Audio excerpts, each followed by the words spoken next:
Team Amani's Tour de France Femmes dream, overcoming tragedy and needing to raise $1 on the start line of May's Classique Morbihan, Haftu Eyerusalem Reda shook with nerves.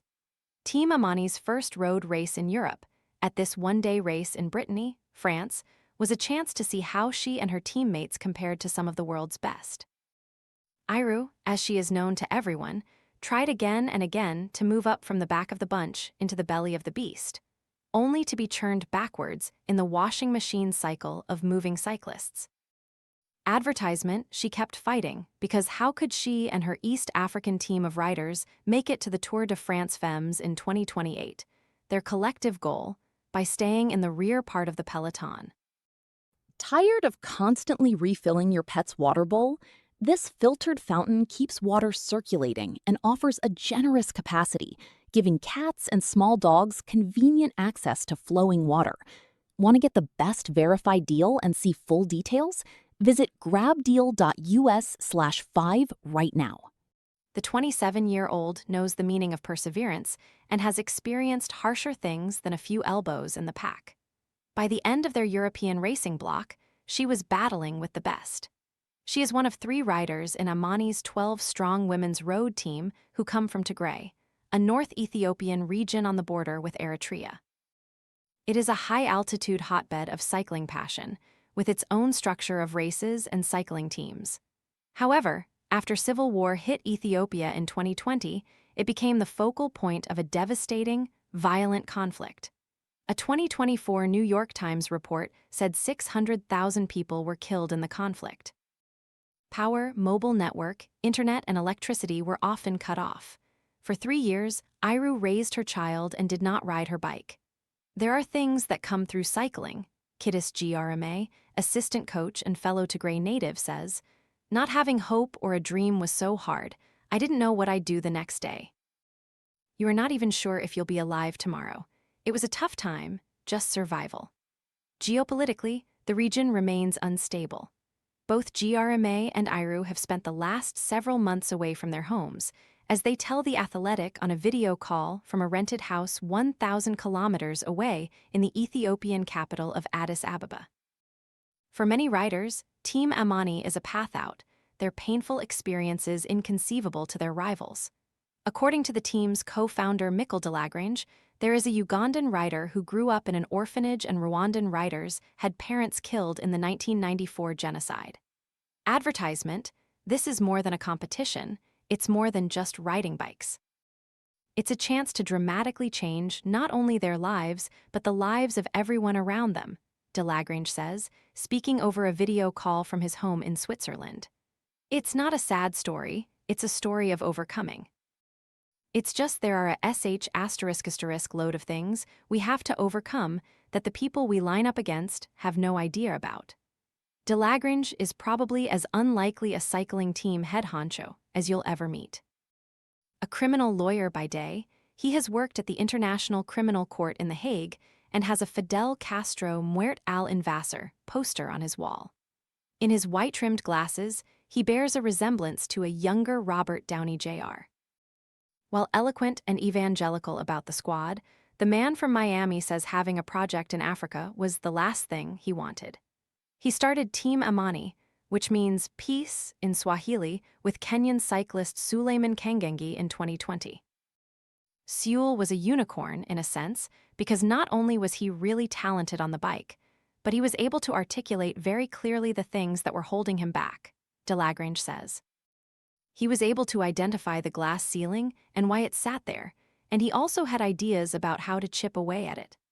The Amani project is about providing access to top-flight racing opportunities for African cyclists, offering a long-term answer to their perennial underrepresentation in the sport.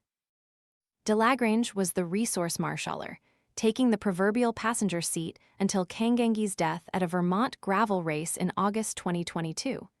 He has stepped up after the big shock to him and the program. In recent years, the team's focus has evolved from gravel races, including events such as Unbound, to pursuing road racing success, with a UCI Continental, third-tier, men's team also making its debut in 2025. However, It is their women's squad who have their sights set on road cycling's biggest race. When it comes to fighting for opportunities for African cycling, modern cycling fans will likely think back to MTNQ Hubeka. Advertisement against the odds, as a wildcard team, their German rider Gerald Ciolek won the 2013 Milan-San Remo. 2 years later, on the team's Tour de France debut, Eritrean racer Daniel Teklehaimanot spent 4 stages in the polka dot king of the mountains jersey. He was one of 10 Africans to make their Tour debut on the team. However, the squad left the sport in 2021, having battled to compete in the World Tour over its last seasons. During the final year, their roster had just 2 African riders when there had been 13 3 years before that. African success, let alone representation, is still anomalous. Eritrea's Biniam Girmay won 3 stages and the Tour de France green jersey in 2024, but was the only African in this year's men's Tour de France. Similarly, Mauritius' Kim Lecourt-Pinard has been the continent's only racer in the women's race in 2025 and 2026. Although longtime women's racing stalwart and contender Ashley Moolman-Passio is a mentor ambassador for Team Amani. Team Amani is seeking to create a meaningful, long-term route to the top of the sport, bigger than one race or season. For us, the path and the process is of equal, if not greater importance than the outcome, de Lagrange says. We're not going to compromise on this, not for one single athlete. You can put that in print, let me be found to be a hypocrite 5 years later. That also means having deeper roots back in their home countries. Ethiopian Tour de France trailblazer TS Gabu Grma and Brother Kiddis have their finger on the pulse in Tigray and Ethiopia, spotting talent. They have operations in Rwanda, too.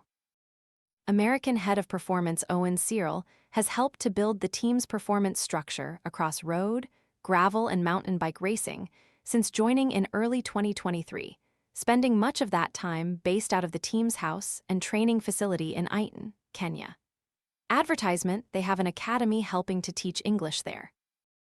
As well as training, they are trying to grow their own culture of excellence in a town famous as a marathon running mecca. Their riders regularly cross paths with leading Kenyan athletes pounding the road in their carbon-plated super shoes. It needs to be developed and nurtured and given a stage, Cyril says.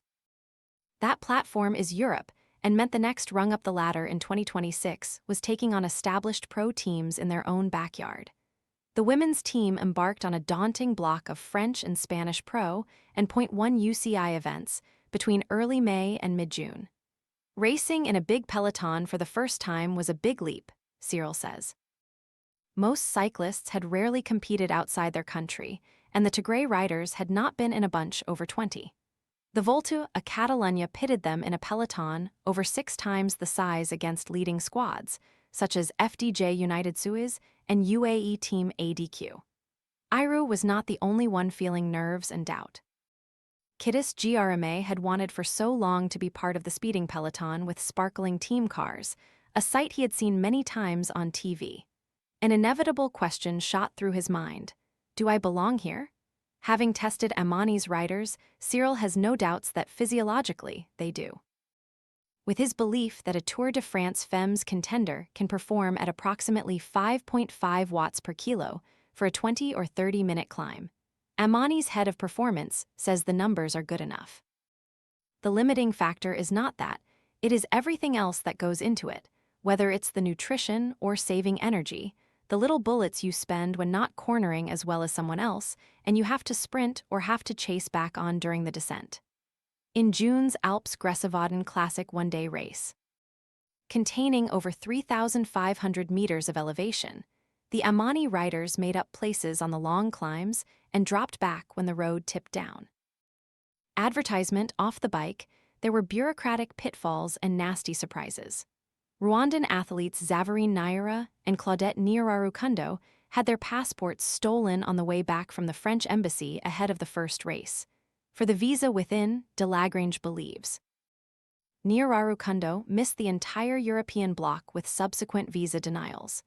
After receiving a new visa, Naira was sent back after flying into Italy first on her way to France with a non-Italian visa. She barely made it to the Classique Morbihan. They are trying to coordinate a racing calendar while knowing riders can only spend 90 days in Europe due to visa constraints and Schengen short-stay rules. Then, there are logistical challenges with getting equipment into Kenya through customs. These little things that nobody thinks about aren't explicit barriers, but are small signs that say, "We don't think you should be here," Cyril says. It's not always designed to be easy if you're an outsider coming in. While they have a largely African staff and riders, there are also inevitable linguistic, nutritional, and cultural differences when competing in Europe. In a sport of marginal differences, the hurdles stack up. Team Amani are trying to obtain sporting residency visas and establish a permanent base in the Spanish city of Girona so they can focus on the sufficiently challenging task of training and racing bikes. For all the setbacks, there were clear signs of improvement. Haftu Eyerusalem finished 20th at the Volta a Catalunya, taking some of their first UCI points. "With every race, I feel more comfortable and happier there," she says. "We took a lot of experience." The modest Ethiopian breaks into a laugh about pushing in the sprint with cycling legend Marianne Vos. Her dream is getting a result in the Tour de France Femmes. "I know the professional riders after the World Championships. After that, I feel I need to be like them," she says. "Advertisement at the beginning, I think you were the most afraid," Cyril adds, turning to her on the video call. "At descending in the group in the fight for position. By the end, you were in a bunch sprint in Catalonia in the middle, fighting against all the big sprinters," Cyril says. "And you're not a sprinter in Europe. Especially for Eyeru, the way she improved over only 2 months was quite remarkable. The power was there from the beginning, but the way she got confident and moved in the peloton was incredible to see. The backroom team is aware that all the potential and willpower in the world is nothing without resources. Funding is the main challenge, Delagrange says. Leading cycling brands such as Rafa, Factor, SRAM, and POC partner with the team, providing equipment and helping them to keep it running, but they have no title sponsor. To achieve their ambitious goal of getting onto the start line of the 2028 Tour de France Femmes, Amani have to earn their place. "We need to raise $1 million to be able to have the support structure necessary to be able to compete against these powerhouses," Delagrange says. "We are completely David and Goliath right now. We're rocking up in our beautiful little Skodas against big vans filled with staff. That money would give the ability to hire soigneurs, team members who typically give riders massages, nutritionists, doctors, and coaches. It would also potentially mean UCI minimum wage salaries for their riders, which would be life-changing." Team Amani are set compete in the Tour of Burundi, Africa's only UCI-ranked women's stage race, in mid-August before a return to European competition in September. The next leap will be becoming a UCI-registered professional team in 2027 to give more opportunities to race. Their co-founder feels like they could be at the crux. "Especially at the beginning of this year, I could feel the sands changing underneath our feet," Delagrange says. "This all feeds into something far bigger than Tigray, Ethiopia, Eastern Africa, and even the continent as a whole. What we're trying to achieve is the internationalization of this sport. We think it should be open to the whole world," Delagrange says.